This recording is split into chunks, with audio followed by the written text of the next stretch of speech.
Esta exposición vuelve a los análisis de coyuntura, o como decimos los espesores de la coyuntura. Vamos a hablar de el mundo de las representaciones político, que es una especie de paráfrasis al mundo de las representaciones de Schopenhauer, quien diferenciaba el mundo de las representaciones del mundo efectivo. Quizás sea un antecedente muy importante a la teoría de la ideología,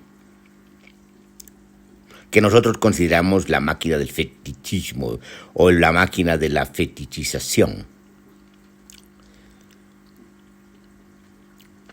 ¿Qué es lo que nos interesa en esta paráfrasis, en este uso del mundo de las representaciones? Para el caso del campo político, lo que nos interesa es que ocurre de manera sorprendente y anómala, por así decirlo, algo distinto de lo que ocurre en el mundo de las representaciones, en el mundo de las representaciones filosóficas, o el mundo de las representaciones en general, tal como lo ha tratado Schopenhauer. En el mundo de las representaciones se supone que las representaciones tienen la pretensión de reproducir, es decir, de dar lugar a una doble presencia de lo que se representa, del referente de la representación, es decir, de la realidad como tal. Pero en cambio en el mundo de las representaciones políticas ocurre, si ustedes quieren, todo lo contrario. Lo que se hace es encubrir la realidad y mostrar otra cosa. Mostrar otra realidad que no es efectiva y que tampoco existe, sino existe en el imaginario delirante de la casta política y de la mundanidad política, porque no solamente hay casta política, sino hay quienes siguen a los políticos, las clientelas políticas, o los usuarios políticos, o los usuarios de la política, y los usuarios no políticos de la política, que están atrapados precisamente en el mundo de las representaciones políticas de los medios de comunicación de masas. Entonces aquí te ocurre todo lo contrario, es decir, aquí el mundo de las representaciones políticas lo que hace es encubrir, ocultar, mostrar otra realidad, inventarse una realidad, producir una realidad que no existe, pero que puede tener lugar en el imaginario colectivo. ¿Qué es lo que ocurre? Lo que llama la atención es que precisamente este mundo, para decirlo de otro modo sencillo, de la falsedad, de la falacia, de la fantasmagoría, este mundo termina convenciendo, atrapando a masas de ingenuos, para decirlo también de manera sencilla, apresurando, digamos, la dirección misma de esta exposición y de este discurso. Entonces, lo que llama la atención precisamente que hay como una especie de apego a lo que se dice a través de los medios de comunicación, a lo que dice la casta política a través de los medios de comunicación, a lo que se despliega en el mundo de las representaciones políticas. Es lo que llama la atención, es decir, para jugar con las paradojas, parece más efectivo este mundo de las representaciones políticas que el mundo efectivo, que la realidad efectiva. Tiene efecto en los imaginarios colectivos, pero también en los esquemas de comportamiento y en los esquemas de conducta de la gente. Por ejemplo, votan en masa por sus representantes, para aquellos que dicen que los representan, pero al final representan los intereses de la casta política. que se enriquece a costa de sus representantes que votan cada cierto tiempo o son convocados en determinadas circunstancias, e inclusive salen y actúan bajo la convocatoria de la casta política, sea esta de una versión ideológica o de otra versión ideológica. Aquí más bien las distintas versiones ideológicas,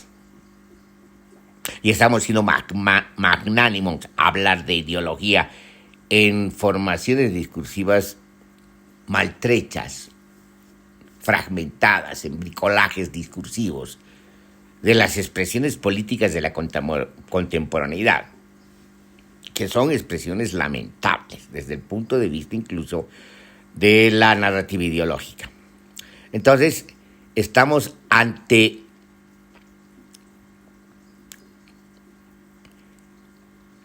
parecidos, analogías muy fuertes entre las distintas formas de expresión política. Por ejemplo, el neoliberalismo y el neopopulismo tienen más analogías que diferencias, salvo en sus pretensiones discursivas, que son pretensiones pseudoideológicas, porque la narrativa ideológica está maltrecha, es inacabada, es un bricolaje. De todas maneras, a pesar de este deterioro, todavía tienen multitudes que siguen a estas expresiones políticas, que siguen como si el mundo de las representaciones políticas sea real, sea realmente efectivo, cuando es sencillamente una construcción mediática, publicitaria y propagandística. Entonces, hay que estudiar, pues, este funcionamiento, estos efectos del funcionamiento del mundo de las representaciones políticas. Hay que hacer un análisis de lo que está ocurriendo, de sus funcionamientos y dinámicas, cómo funciona esta máquina de la fetichización ideológica, pero dado que hemos dicho que no es exactamente una ideología, sino un bricolaje, cómo funciona esta máquina de propaganda, de publicidad y de convocatoria, no ideológica, sino demagógica. ¿Cómo funciona? ¿Por qué tiene efecto? ¿Por qué tiene atrapada a tanta gente? Y porque la gente termina respondiendo a sus demandas y a sus convocatorias. Eso es lo que hay que analizar. Entonces, avanzando en el análisis, podemos sugerir algunas hipótesis. Inclusive hipótesis de trabajo para investigaciones descriptivas y exhaustivas posteriores. Un primer análisis tiene que ver con la relación entre las mallas institucionales pervivientes y sobre todo las estatalizadas, inclusive las centralizadas, las controladas, al final de cuentas por una casta política. Aunque la casta política pueda a su vez estar controlada por sus propias burbujas representativas y además estar controlada por otras redes de poder, por ejemplo, las redes de poder del lado oscuro del poder. Y no deja de estar también controlada por las redes de poder del lado luminoso del poder, es decir, del lado institucional del poder, del lado visible del poder. Pero aquí lo que nos interesa, más que, digamos, ver en más detalle este mapa de funcionamientos del poder en distintas escalas, en distintos planos de intensidad, en distintas formas de despliegue, lo que nos interesa fundamentalmente es situar un mapa más o menos claro de estos funcionamientos que tienen atrapada a la gente en el mundo de las representaciones políticas. Entonces hemos dicho que no sería efectivo si no habría pervivencia y un tipo de agenciamiento de los mapas institucionales, de la institucionalidad, sobre todo estatal. Y ese tipo de institucionalidad está no solamente presente en un mapa social, en un mapa económico, en un mapa político, en un mapa cultural, es decir, en los distintos campos sociales, sino que está presente e incrustado en la mentalidad de los sujetos sociales. Es decir, las instituciones se habrían incorporado en el cuerpo de tal manera que inducen comportamientos y conductas. Entonces aquí tenemos una dependencia anterior a la locución, a la propaganda y la publicidad, a la acción mediática de este discurso de las representaciones políticas. Y esa anterioridad, digamos, es de larga data y por lo tanto hace de condición de posibilidad para que funcione y tenga efecto la propaganda, la publicidad, la alocución y la enunciación mediática de las representaciones políticas. Entonces tenemos que ver el contexto complejo, donde ya tenemos por lo menos distintos planos de intensidad. Un plano de intensidad que tiene que ver más con un espesor de intensidad, que tiene que ver con esta presencia de las instituciones. Y por otra parte, un mapa institucional que tiene que ver con la alocución, con la difusión mediática, publicitaria y propagandística de las representaciones políticas. Entonces, esa relación, esa articulación, ese reforzamiento hace que precisamente la gente, las multitudes que ya tienen incrustadas las instituciones en su cuerpo, actúen y tengan predisposición para escuchar la locución y la difusión y la propaganda de la representación política. Entonces es como un reforzamiento, es como un círculo vicioso. Entonces es un círculo vicioso de la dependencia y del control. Es un círculo vicioso de las dominaciones, pero ahora mencionado en sentido más específico, en el sentido del acatamiento, en el sentido de la subordinación al poder, al lenguaje del poder, a los discursos del poder. Por más maltrechos que estén sus discursos, por más poco elaborada que sea su emisión discursiva,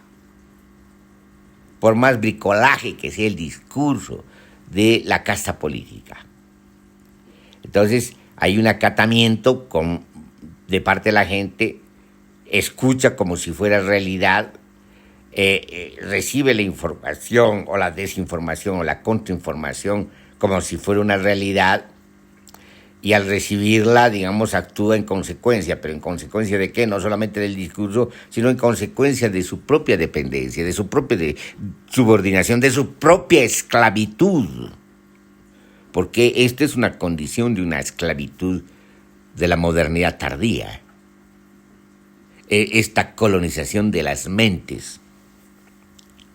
como hablaba un expositor anarquista, que creo que se llama Lazareto. Bueno, entonces aquí lo que nos interesa pues es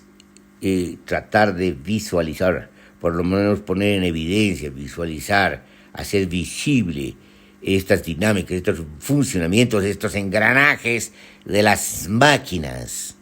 de dominación, en este caso de una máquina de difusión de la representación política y una máquina de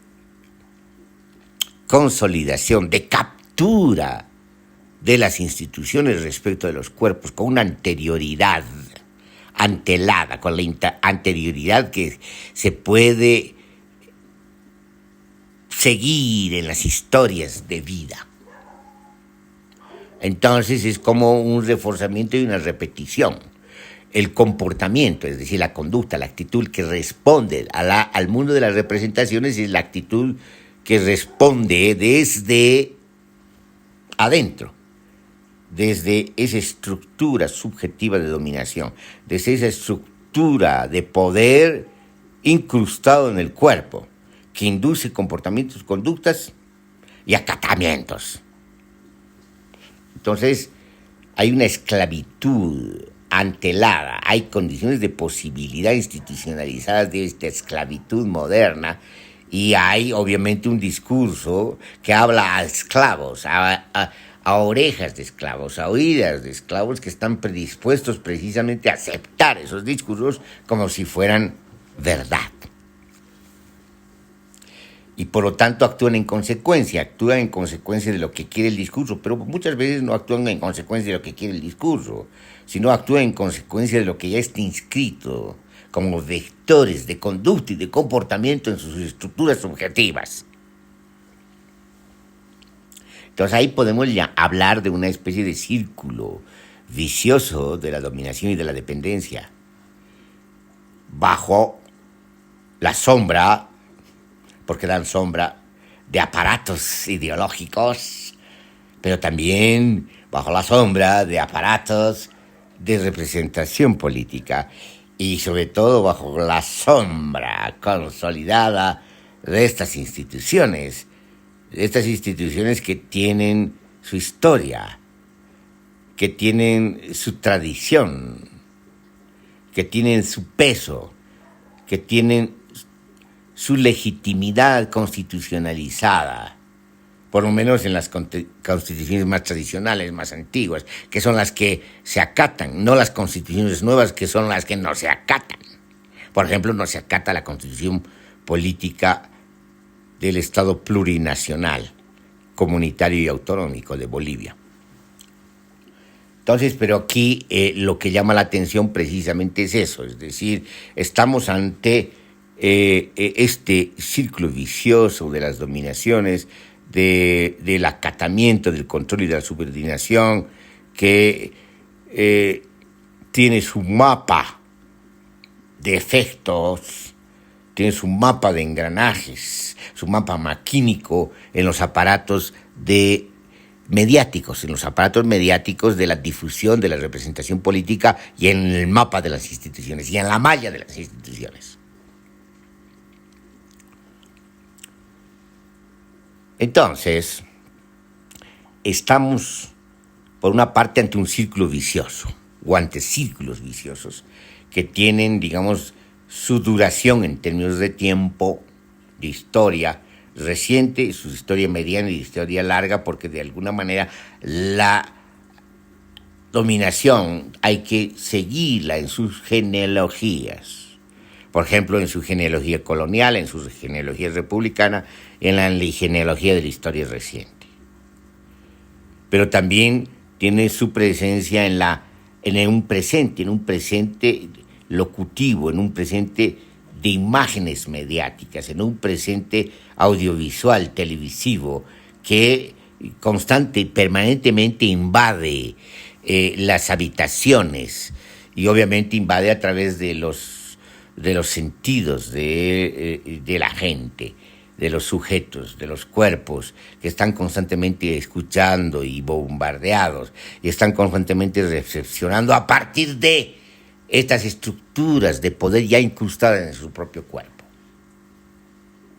Entonces, en esas condiciones se entiende que se pueda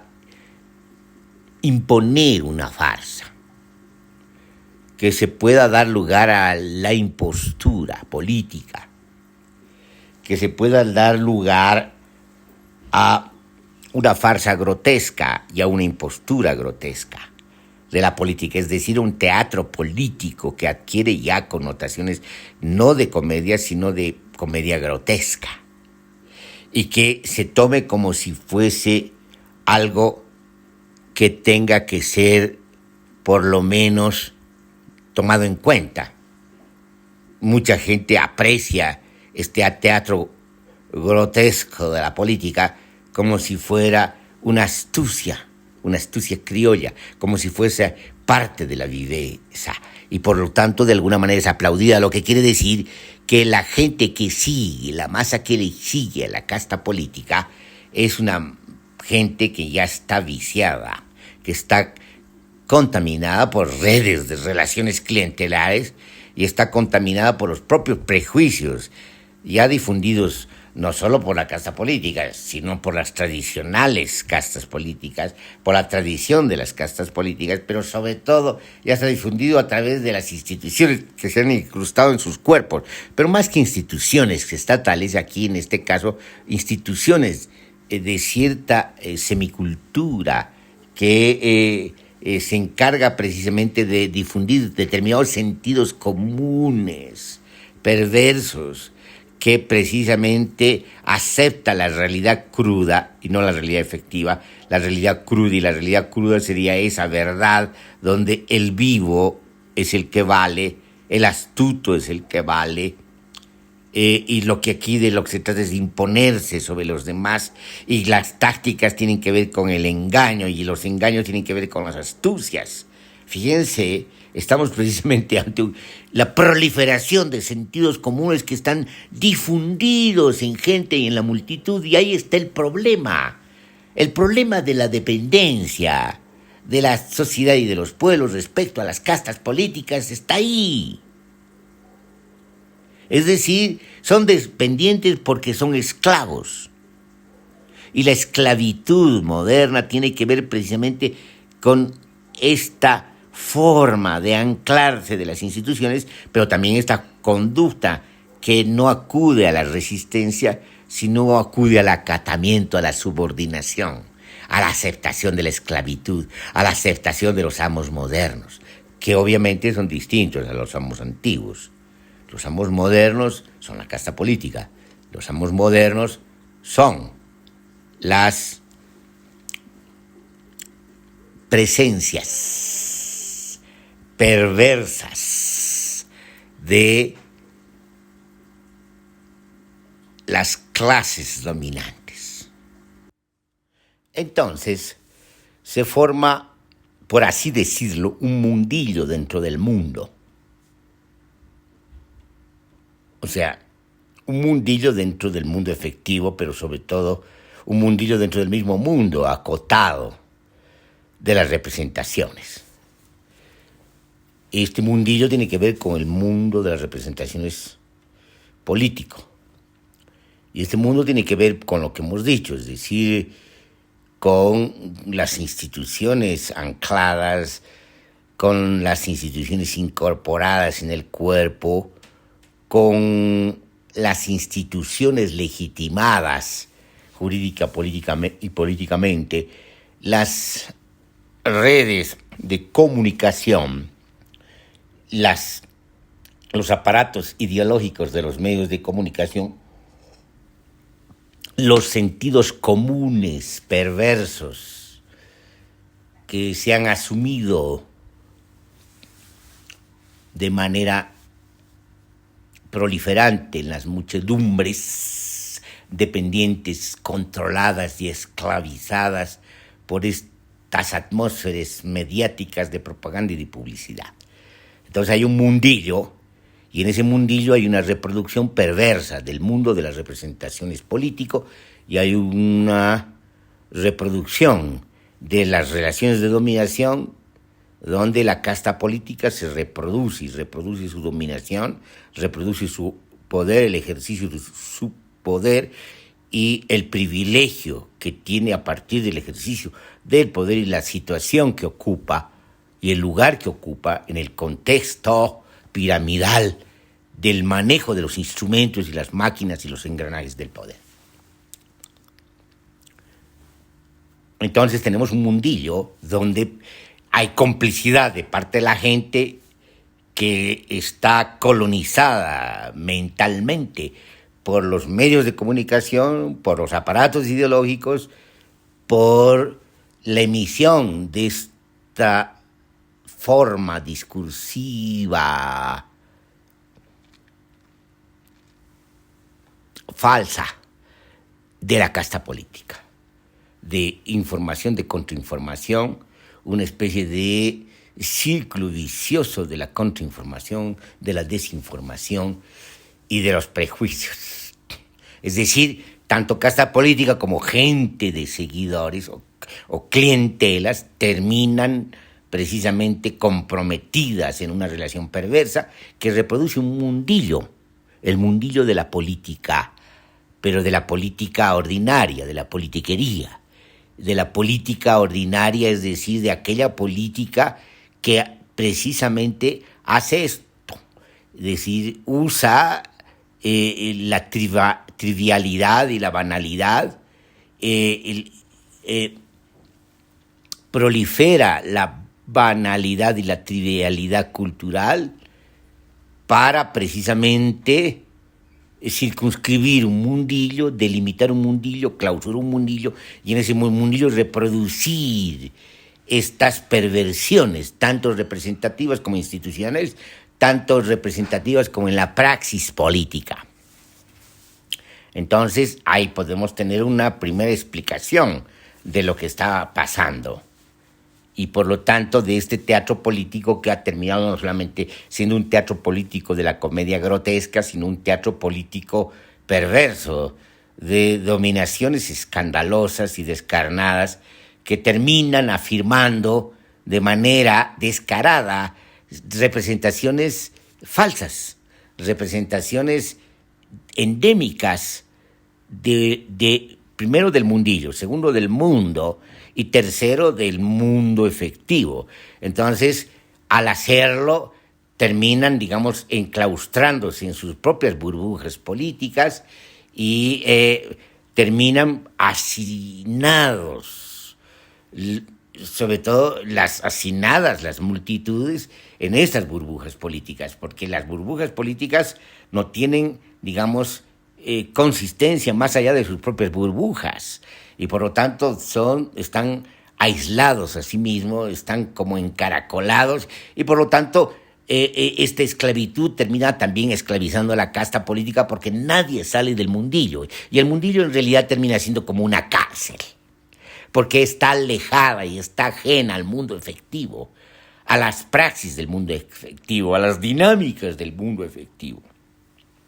Entonces, como que de alguna manera se dan formaciones perversas, formaciones político-sociales perversas, formaciones político-sociales perversas que están destinadas al nihilismo, al nadismo, digamos, a la elementalidad trivial y a la banalidad, es decir, al sinsentido, que adquiere sentido obviamente en estas atmósferas del mundillo, de la desinformación, de la contrainformación, de la manipulación.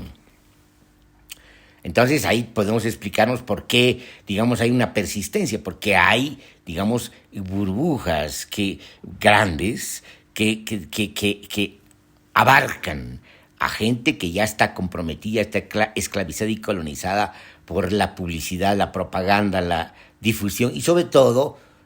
está esclavizada porque hay prejuicios anclados, hay instituciones de poder y agenciamientos de poder anclados, inscritos, hay dominaciones inscritas en el cuerpo, cristalizados en los huesos y en ese sentido lo que tenemos precisamente es la explicación, si ustedes quieren, material institucional, pero la explicación de los aparatos, de las máquinas de dominación que son a su vez máquinas de desinformación,